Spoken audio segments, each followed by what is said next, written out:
네, 말씀 보겠습니다. 출애굽기 17장 8절부터 16절 말씀. 출애굽기 17장 8절. 구약성경 108쪽에 있습니다. 구약성경 108쪽. 출애굽기 17장 8절부터 16절. 제가 한 절 읽고 여러분들이 한 절 읽고 우리 교독하겠습니다. 출애굽기 17장 구약성경 108쪽에 있습니다. 교독합니다. 그때 아말렉이 와서 이스라엘과 르비딤에서 싸우니라.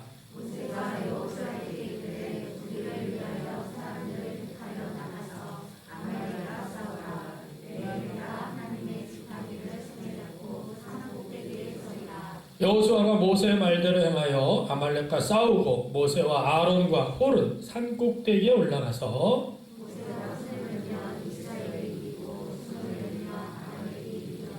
모세의 팔이 피곤하매 그들이 돌을 가져다가 모세의 아래에 놓아 그가 그 위에 앉게 하고 아론과 홀이 한 사람은 이쪽에서 한 사람은 저쪽에서 모세의 손을 붙들어 올렸더니 그 손이 해가 지도록 내려오지 아니한지라.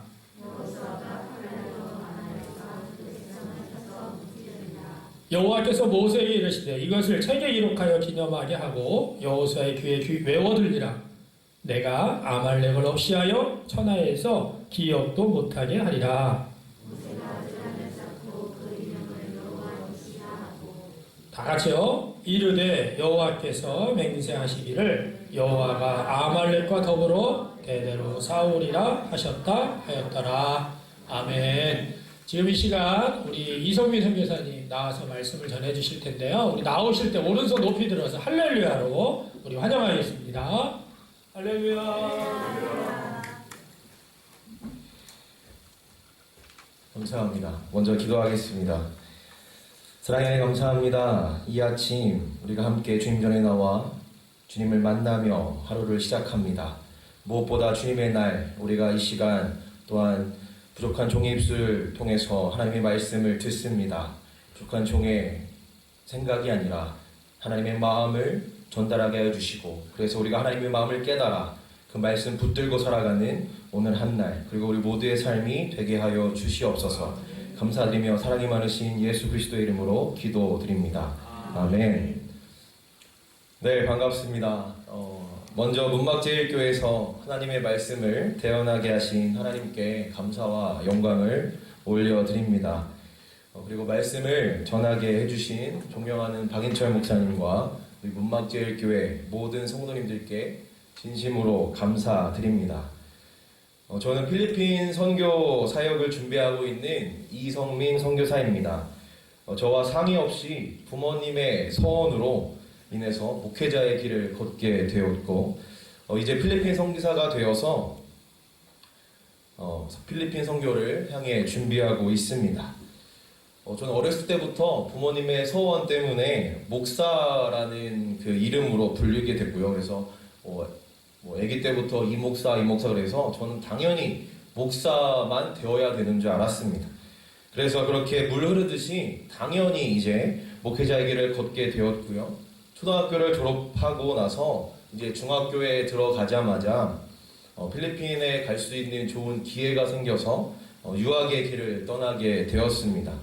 그래서 그곳에서 혼자 중고등학교, 대학교를 졸업을 하게 되었고요.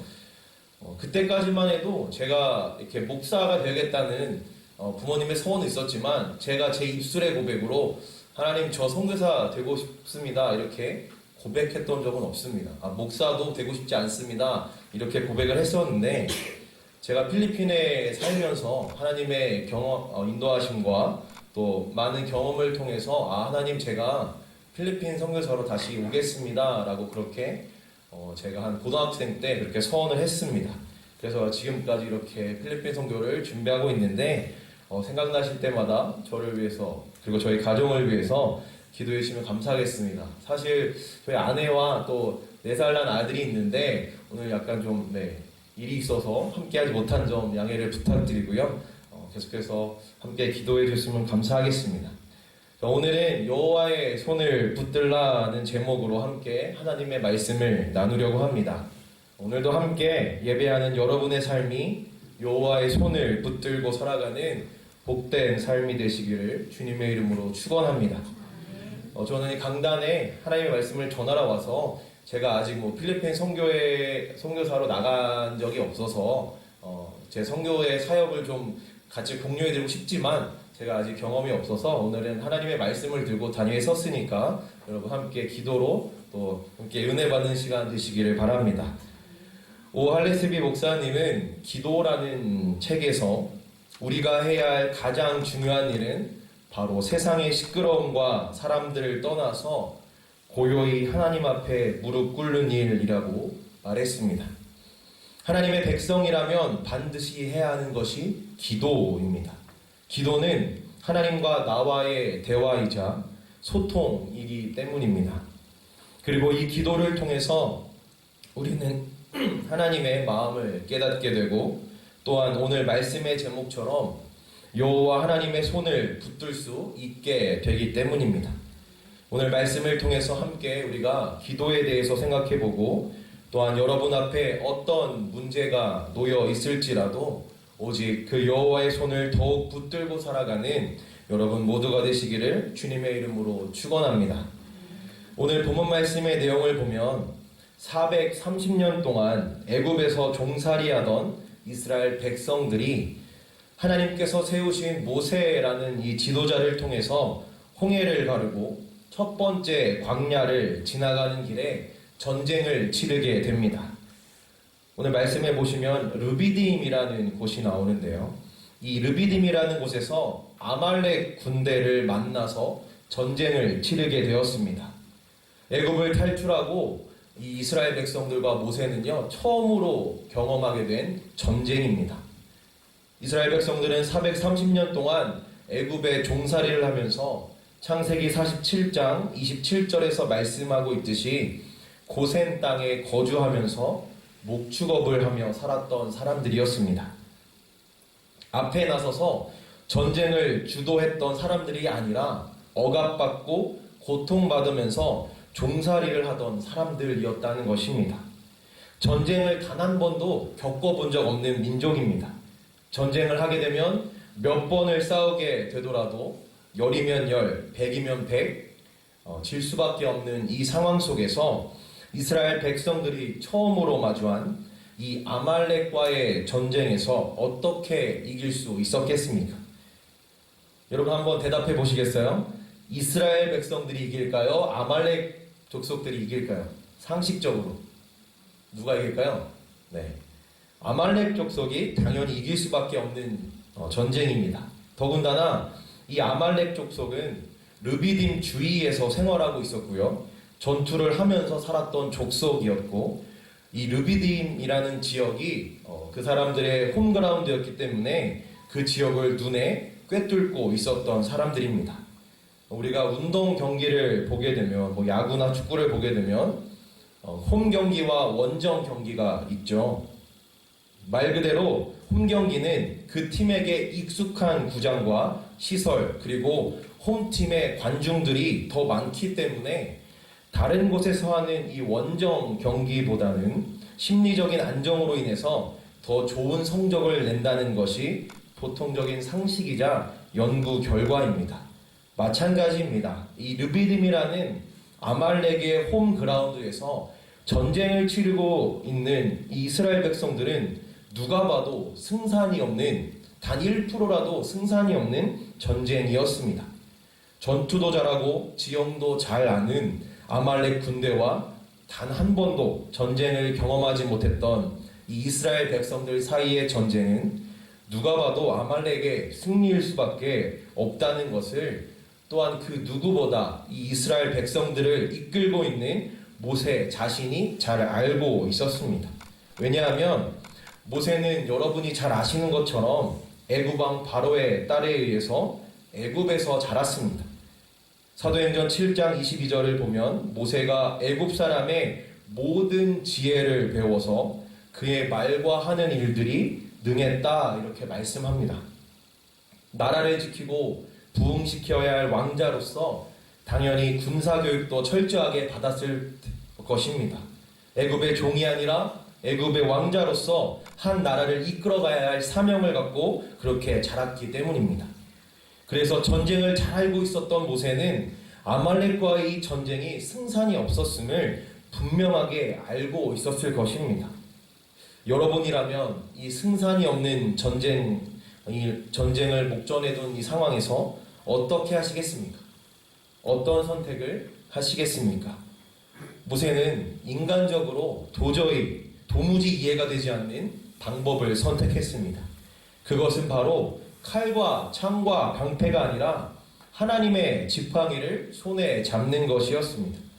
본문 9절을 보면 모세가 여호수아에게 이르되 우리를 위하여 사람들을 택하여 나가서 아말렉과 싸우라. 내일 내가 하나님의 지팡이를 손에 잡고 산 꼭대기에 서리라. 제가 제일 좋아하는 말씀입니다. 이 말씀에서 우리가 생각해 봐야 할 것이 있습니다. 바로 모세가 여호수아에게 사람을 택하라고 했다는 사실입니다. 모세는 하나님께서 세우셔서 이스라엘 백성들을 애굽에서부터 이끌어낸 위대한 지도자였습니다. 중요한 순간마다 이스라엘 백성들에게 하나님의 말씀을 대언하고 답을 주었던 위대한 지도자였습니다. 그런데 전쟁을 앞에 둔 이 상황에서 여호수아에게 전쟁에 관한 모든 권한을 넘겨주었다는 것입니다. 그래서 모세 자신은 하나님의 지팡이를 손에 잡을 것이다 이렇게 말합니다. 필사즉생, 필생즉사라는 말을 여러분 잘 아시죠? 임진왜란 중에 명량해전을 앞둔 상황에서 이순신 장군이 여러 장수들과 군사들을 모아놓고 한 말입니다. 죽고자 하면 필히 살 것이고 살고자 하면 필히 죽을 것이다 라는 의미입니다. 모세는 지금 필사즉생, 필생즉사의 이 각오를 갖고 죽기 살기를 싸워도 이기기 힘든 전쟁 앞에서 함께 칼을 들고 싸우지 않고 하나님의 지팡이를 손에 잡을 것이다 이렇게 말씀하고 있는 것입니다. 이것이 무엇을 의미합니까? 오직 하나님을 의지하는 것 외에는 내가 이 문제 앞에서 할 수 있는 것이 아무도 없습니다 라고 고백하고 선언하고 있는 것입니다.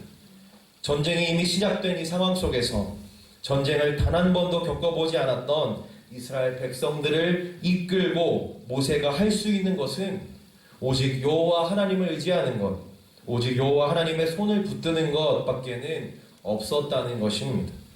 그래서 모세가 택한 방법은 칼과 창과 방패가 아니라 하나님의 지팡이를 손에 잡는 것이었습니다. 하나님의 지팡이는 이스라엘 출애굽 역사 속에서 모세와 처음부터 함께 했습니다. 하나님께서 호렙산에서 모세를 처음 만나셨을 때 지팡이를 통해서 능력을 주셨습니다. 그리고 바로왕 앞에 섰을 때 지팡이를 통해서 애굽을 향한 하나님의 10가지 재앙을 내리셨습니다. 또한 출애굽한 이후에 마주한 홍해 바다를 가르기 위해서 사용되었던 것도 지팡이였습니다. 그리고 오늘 본문 말씀 이전에 나오는 르비딤이라는 곳에서 물을 공급하기 위해서 반석을 쳤던 것도 지팡이였습니다. 이처럼 지팡이는 모세와 언제나 함께 있었던 도구였습니다. 그 지팡이를 모세는 오늘 말씀에서 뭐라고 얘기합니까? 하나님의 지팡이다 라고 그렇게 말씀합니다. 왜냐하면 그 지팡이를 여호와 하나님의 손이 붙들고 계셨기 때문입니다. 하나님의 손이 지팡이를 붙들고 계시지 않았더라면 그 지팡이는 단순한 나무 조각에 불과했을 것입니다. 그러나 여호와 하나님의 손이 붙들고 계심으로 그 지팡이는 여호와 하나님의 지팡이가 되었고 모세와 함께 이스라엘 백성들을 구원해 내었다는 사실입니다. 그래서 모세가 하나님의 지팡이를 손에 잡을 것이라고 했던 것은 지금 눈앞에 놓인 이 말도 안 되는 어려운 상황과 문제 앞에서 내가 믿고 의지할 수 있는 것은, 그리고 내가 할 수 있는 것은 오직 여호와 하나님의 손을 붙드는 것밖에는 없습니다 라고 고백하고 있는 것입니다. 우리 사랑하는 문막제일교회 성도 여러분, 모세와 항상 함께했던 그 하나님의 지팡이가 오늘날 우리 여러분에게도 있는 줄 믿습니다. 여러분만의 지팡이가 분명히 있다는 사실입니다. 하나님과 여러분이 연결되는 그 하나님의 지팡이가 여러분에게 있습니다. 그 지팡이를 여러분들의 손으로 붙드시기를 간절히 축원합니다. 하나님의 지팡이를 여러분의 손으로 붙드는 것이 바로 여호와 하나님의 손을 붙드는 것임을 기억하시기를 주님의 이름으로 축원합니다. 그렇다면 이 여호와 하나님의 손을 붙든 하나님의 백성들은 어떻게 살아야 합니까? 먼저 여호와 하나님의 손을 붙든 하나님의 백성들은 하나님과 만남의 장소를 기억하고 그곳으로 올라가야 합니다. 모세가 아말렉과의 전쟁을 앞에 두고 하나님의 지팡이를 손에 붙들고 했던 행동은 산 꼭대기로 올라가는 것이었습니다. 본문 구절을 다시 함께 보면 모세가 여호수아에게 이르되 우리를 위하여 사람들을 택하여 나가서 아말렉과 싸우라. 내가 하나님의 지팡이를 손에 잡고 어디로 가겠다고요? 산 꼭대기에 서리라. 이렇게 말씀합니다. 산 꼭대기에서 기도하겠다는 것입니다. 앞에서 여호수아와 군사들이 싸우고 있을 때 뒤에서 진영에서 기도해도 됐을 텐데 왜 굳이 산 꼭대기에 기도하러 올라갔을까요? 모세에게는 하나님을 만나는 장소가 바로 산이었기 때문입니다. 출애굽기 3장에 보면 모세가 하나님의 산 호렙에 도착해서 불타는 떨기나무 가운데 임하신 하나님을 처음으로 대면하게 됩니다. 그리고 모세에게 능력을 주셔서 애굽에서 이스라엘 백성들을 인도하게 하신 그 장소도 바로 산이었다는 것입니다. 후에 율법을 주셨던 장소도 신의 산이었습니다. 이렇듯 모세에게 있어서 산은 하나님의 임재가 있고 하나님을 만나는 장소였습니다. 그것을 모세는 늘 기억했다는 것입니다. 그래서 전쟁이라는 이 큰 문제 앞에서 하나님을 만나기 위해 하나님의 손을 붙들고 기도하러 산 꼭대기로 올라갔던 것입니다. 자신의 힘으로 해결할 수 없는 이 큰 문제는 오직 여호와 하나님만이 해결하실 수 있다는 것을 모세는 마음과 행동으로 고백했다는 것입니다. 사랑하는 성도 여러분, 모세에게 있어서 하나님을 만나는 장소, 그리고 하나님의 임재를 경험하는 장소가 산이었던 것처럼 우리 각자에게도 산이 있습니다. 어떤 사람에게는 새벽 기도가 그 산일 것이고 어떤 사람에게는 이 주일 예배가 산일 것입니다. 또한 어떤 사람에게는 찬양하는 그 자리가 산일 것입니다. 사람마다 그 산이 다릅니다. 모세가 하나님을 만나러 여호와의 손을 붙들고 산에 올라갔던 것처럼 여러분들도 여러분만의 산에 올라가 그 손을, 하나님의 손을 붙들고 그 산에 오르시기를 바랍니다. 그리고 40일 40야를 산에서 하나님과 동행했던 이 모세처럼 여러분들도 그 산에 올라가서 여러분 앞에 놓인 문제가 해결될 때까지 절대로 내려오지 마시기를 바랍니다.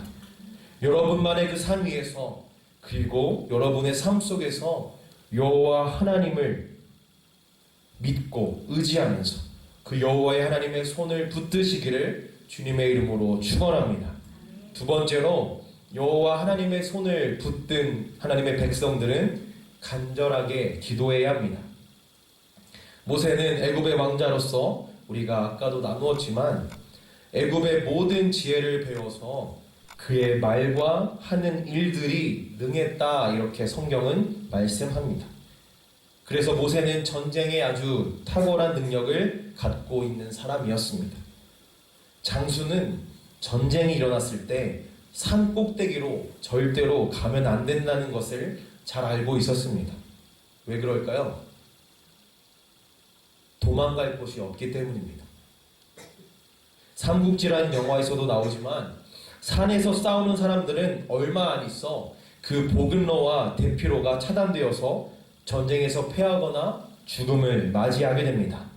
마찬가지로 이스라엘을 이끄는 지도자 모세가 산 꼭대기에 올라갔다는 정보를 듣고 이 르비딤의 지형을 잘 알고 있었던 아말렉 군대가 군사를 보내서 적장 모세의 퇴로를 포함한 모든 길목을 차단했다면 모세는 꼼짝없이 포로로 끌려가거나 죽음을 맞이해서 이스라엘이 전쟁에 패하게 되는 위험한 상황에 처할 수도 있었다는 것입니다. 그래서 무조건 장수는 어디든지 도망갈 수 있는 평지에 있어야 되지 가장 위험한 장소인 산 꼭대기로 올라가면 안 됨을 모세도 잘 알고 있었을 것입니다. 어리석고 멍청하거나 정상적으로 판단하지 못하는 사람을 비난해서 이르는 말을 우리는 바보라고 합니다. 인간적으로 볼 때 이 바보처럼 이 바보의 행동을 지금 모세가 하고 있다는 것입니다. 산 꼭대기로 올라가서 하나님의 지팡이를 손에 잡고 기도하고 있다는 것입니다. 그런데 왜 모세는 이렇게 무모하고 위험한 행동을 하고 있을까요? 그것은 산 꼭대기에 올라가야 자신이 드릴 수 있는 그 어느 때보다 가장 간절한 기도가 나온다는 것을 알았기 때문입니다. 대피할 곳이 없습니다. 이제는 정말 산 꼭대기에 올라가서 뒤를 돌아보지 않고 하나님만을 바라보고 기도해야만 했음을 알았기 때문입니다. 우리의 모든 기도가 다 응답받는 것은 아닙니다. 간절한 기도가 응답받는 줄 믿습니다. 잠언 8장 17절은 나를 사랑하는 자들이 나의 사랑을 입으며 나를 간절히 찾는 자가 나를 만날 것이다 말씀합니다. 사도행전 12장 5절에서는 베드로가 옥에 갇혔고 교회는 그를 위하여 간절히 하나님께 기도했다 이렇게 말씀합니다. 또한 열왕기상 18장에서 여러분이 잘 아시는 엘리야는 하나님이 살아계신 유일한 신이심을 놓고 갈멜산에서 바알 선지자 450명과 아세라 선지자 400명 총 850명과의 싸움에서 간절함으로 기도했습니다.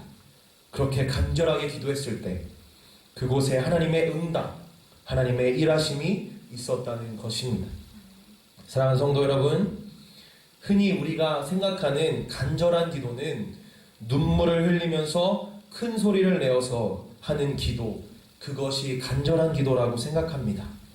그러나 간절한 기도는 나의 문제를 붙들고 하나님께 기도할 때가 아니라 나의 문제를 통째로 하나님께 맡길 때 나온다는 사실을 기억하시기를 바랍니다.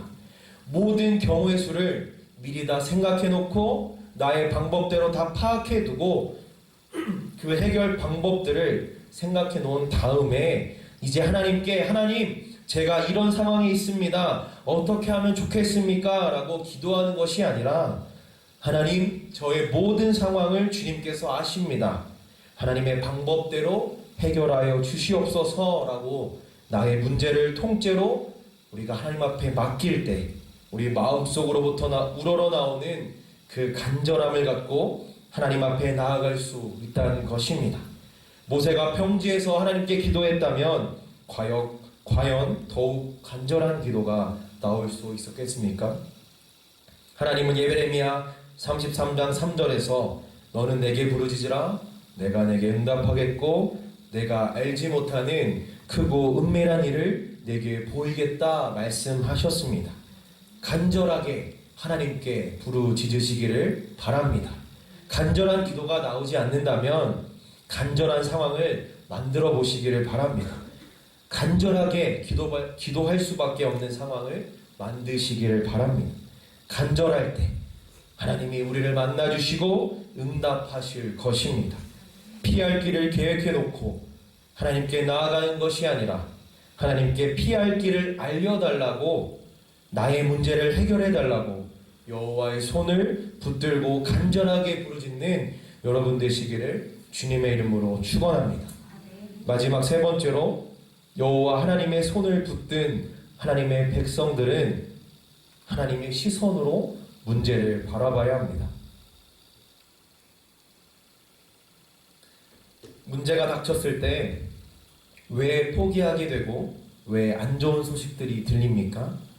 내 힘으로 이 문제를 해결하려다가 지치기 때문입니다. 도저히 해결할 방법이 떠오르지 않기 때문입니다. 한 고비를 넘으면 또 다른 고비가 기다리고 있기 때문입니다. 문제를 해결해 보려고 안간 힘을 써봐도 끝이 보이지 않기 때문입니다. 그래서 우리는 앞에 놓여 있는 이 문제를 하나님의 시선으로 바라봐야 한다는 것입니다. 하나님의 시선으로 바라보는 것이 무엇입니까? 하나님의 방법대로 해결해 달라고 기도하는 것입니다. 이 문제의 답은 오직 하나님만이 갖고 계시다는 사실을 인정하고 하나님께 문제를 통째로 맡겨야 한다는 것입니다. 성경에서 보면 적들을 가장 먼저 발견한 사람이 누구였습니까? 파수꾼이었습니다. 산 위에서, 성 위에서, 혹은 망대에서, 성벽 위에서 가장 빠르고 정확하게 제일 먼저 적들을 발견한 사람이 바로 파수꾼이었습니다.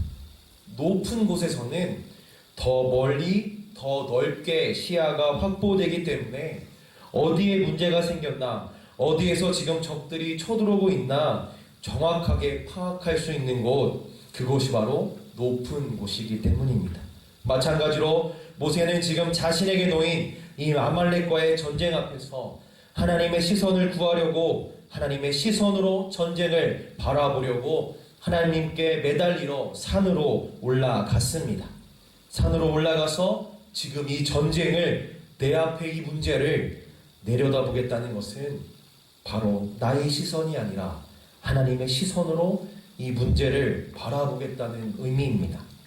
사랑하는 성도 여러분, 여러분 앞에 문제가 생겼을 때 그 문제를 해결하려고 그 문제를 붙들고 씨름한다면 아무것도 볼 수 없습니다. 그때는 여호와의 손을 붙들고 여러분의 산으로 올라가서 하나님의 눈으로, 하나님의 시선으로 여러분의 문제를 바라보기 시작해야 한다는 것입니다.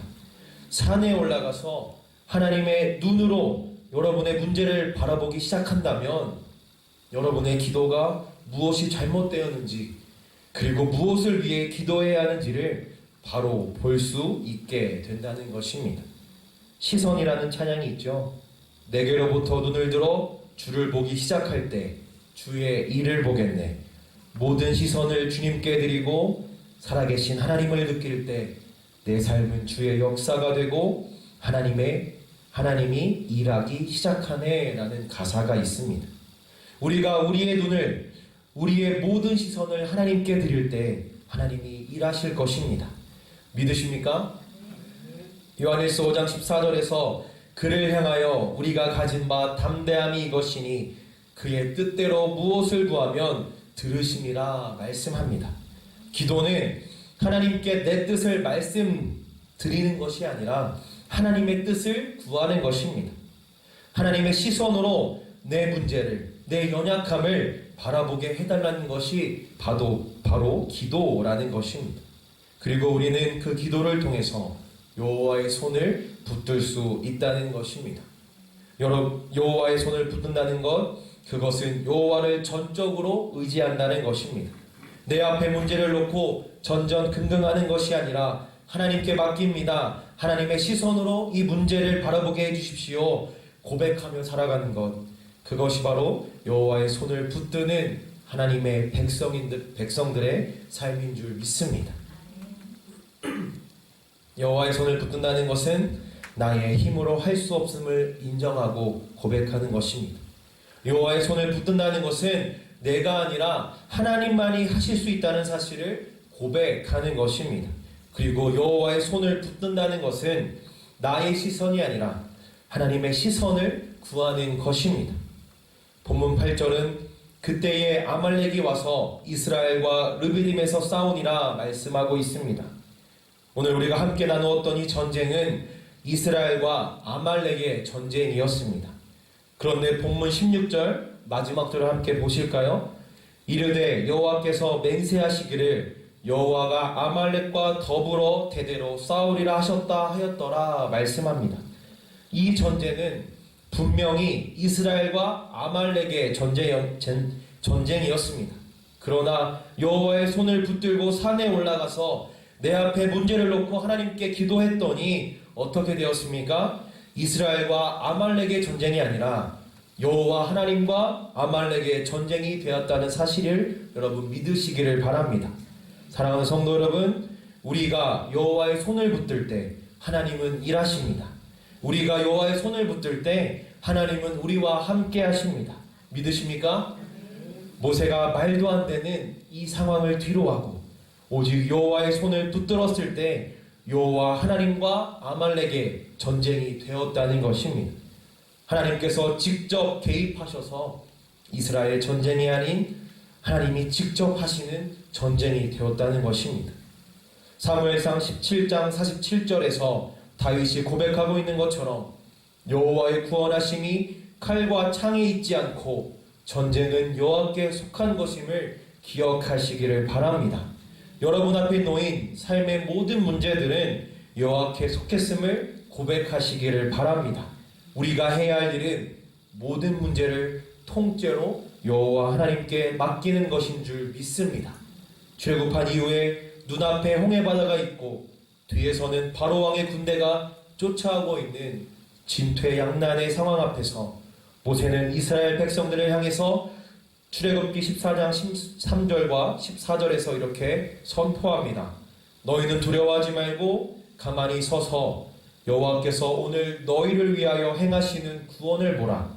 여호와께서 너희를 위하여 싸우시리니 너희는 가만히 있을지니라. 아멘. 우리의 인생의 문제는 우리의 힘으로 해결할 수 없습니다. 오직 여호와 하나님만이 우리의 문제를 해결하실 수 있음을 기억하시기를 바랍니다. 모든 문제의 해답은 오직 여호와 하나님께만 있음을 고백하며 살아가시기를 바랍니다. 여호와께서 우리를 위하여 싸우고 계십니다.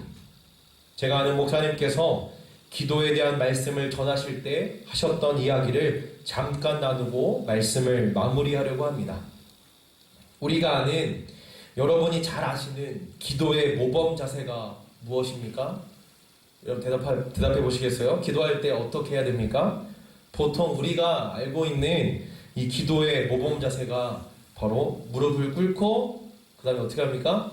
두 손을 모으고 그리고 두 눈을 감는 것입니다. 자, 그렇다면 무릎을 꿇고 두 손을 모으고 두 눈을 감으면 우리는 무엇을 할 수 있습니까? 여러분 어떤 거 하실 수 있으시겠어요? 아무것도 할 수 없습니다. 그러나 내가 무릎을 꿇으면 하나님은 일어나서 내 문제로 걸어다니신다는 것입니다.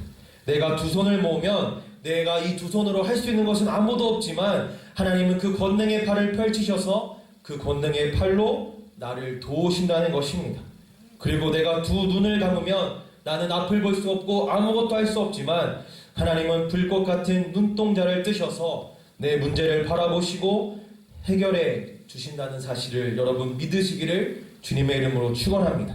이것이 바로 기도이고 여호와의 손을 붙드는 삶인 줄 믿습니다.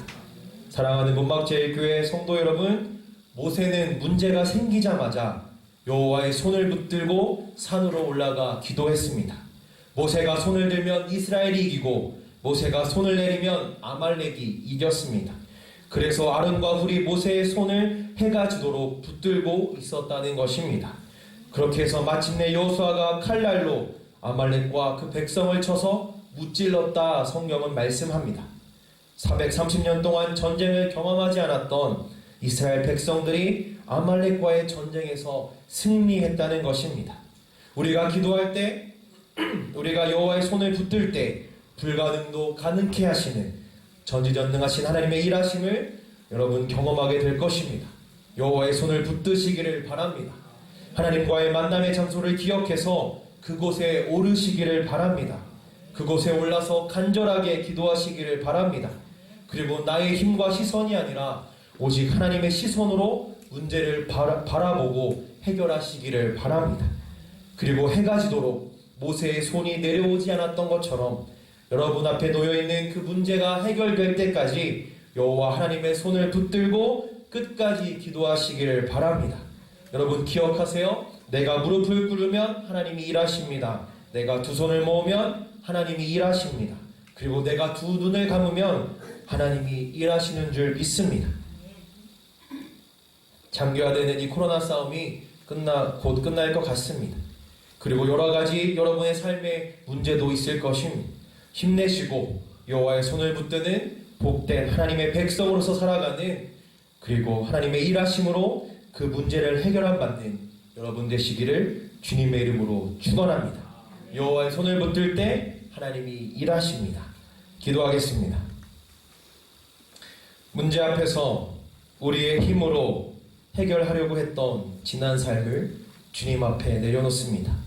우리의 문제 앞에서 우리가 의지할 것은 오직 여호와 하나님의 손뿐임을 늘 기억하게 하여 주시옵소서. 내가 무릎을 꿇으면 하나님은 일어나 문제 가운데로 걸어 다니시고, 내가 두 손을 모으면 하나님은 권능의 팔로 나를 도우시고, 내가 두 눈을 감으면 하나님은 불꽃 같은 눈동자로 나를 지켜보신다는 사실을 기억하며 감사하며 살아가는 우리 모두가 되게 하여 주시옵소서. 여호와 하나님의 손만을 붙들겠습니다. 하나님만 의지하겠습니다. 이 믿음의 고백을 주님께서 받아 주시옵소서. 감사드리며 우리를 사랑하시는 예수 그리스도의 이름으로 기도드립니다. 아멘.